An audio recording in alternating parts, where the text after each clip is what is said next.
دكتور شرح حاج يوسف ayaa maanta shir jaraa'id ku qabtay wadankan isu taga Imaaraadka Carabta wuxuuna saxaafadda u sheegay inuu yahay musharax u taagan xilka madaxtinimada Puntland shirkan jaraa'id ayaa ah mid ay isugu yimaadeen siyaasiyiin aqoon-yahano iyo ganacsato ka soo jeeda gobolada Puntland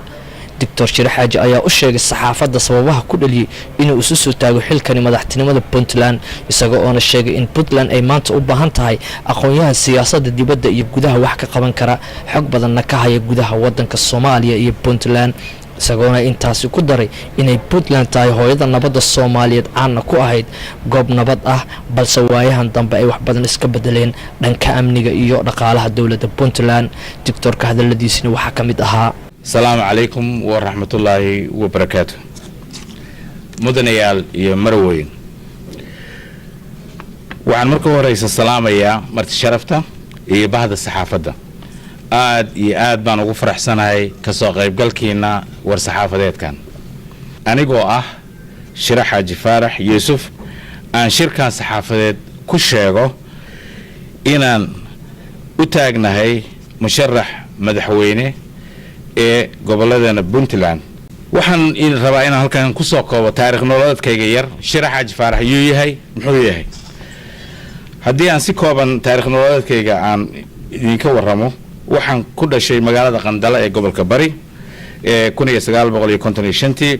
waxbarashadii dugsiga Quraanka iyo dugsiga hoose waxaan ka dhigtay Qandala ka bacdina waxaan u guuray magaalada Kismaayo ee Jubbada hoose halkaas oo aan dugsiga dhexe intiisa badnad ka dhigtay kadibna waxaan u wareegay magaalada Marka oo aan ka dhameystay waxbarashadeedii iskoolada dugsiga muddadaas ka bacdi waxaan aaday dalka India oo aan waxbarashada jaamacadda aan u aaday waxaan ka bartay cilmiga beeraha iyo xanaanada xoolaha markaan waxbarashadeedii soo dhameystay waxaan ku soo laatay dalka Imaaraadka waxaan shaqo u bilaabay wasaaradda caafimaadka Imaaraadka Federal Government ee dawladda dhexe anigoo la shaqeynayay qismiga biyada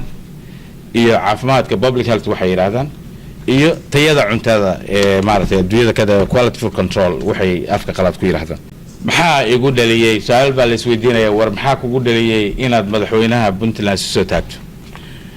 maadaama aan dalka Imaaraadka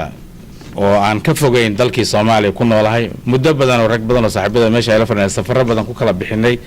Puntland xog dhabana aan ka hayay waxaan leeyahay Puntland xogaal baan u ahay wax diaspora mihi baasaboorkayguna Soomaali weey waxaan leeyahay wax badan baan ka ogahay wax badan oo talooyin aan ka soo jeedinay ama la qaybsaday madaxdii daba joog ahayd ee kala dambeysay Puntland oo aan la qaybsanay talo iyo tusaalaba waajiday ma dhihi karo 15 sano la soo dhaafay Puntland wax laga ma qaban ma dhihi karo sababtoo institutions badan baa la dhisay waxyaalo badan baa la qabtay laakiin Puntland meeshii la rabay in la gaarsiiyo lama gaarsiin waxaana isleeyahay hadii la ii doorto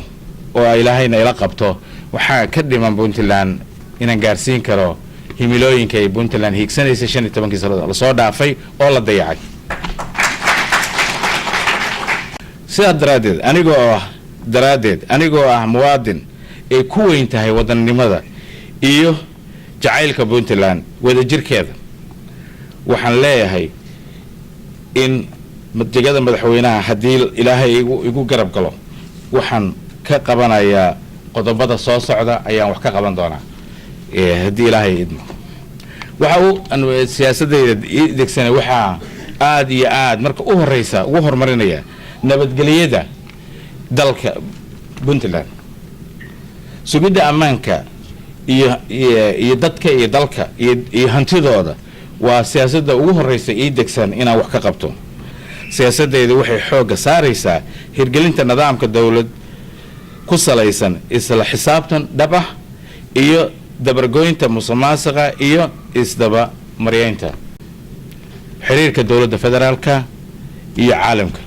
dawladda federaalka saa la socotaan Puntland waa hooyadii dawladda federaalka oo jecel had iyo jeer inay dawlad Soomaaliyeed oo dhameystiran la helo sidaa darteed ma aha macnaheedu hadii mar dawladdiisa federaalka la taagay inay Puntland ka baxdo ama aysan laakiin waxa xaq u leeyahay inay Puntland waxa ay xaq federaalka ugu leedahay inay ka doonato kuna xisaabtanto wada xisaabtan dhamana halka laga helo wixii ay federaalku Puntland ku leeyihiin ay diyaar u tahay inay la qaybsato siyaasadii waxay aad iyo aad xoog u saaraysaa beesha caalamka in beesha caalamka la soo dhaweeyo xiriir fiican la sameeyo la shaqeeyo maadaama dalkeena uu maanta dhaqaalihiisu wali uu san kobacsanayn in beesha caalamka xiriir fiican la sameeyo saaxiibo lagu yeesho si ay dalka inoola dhisaaniin oo la gaarsiiyo meel dalku isku filaasho ka gaari karo Kamal Hassan Hussein TV-ga caalamiga Kalsan TV Dubai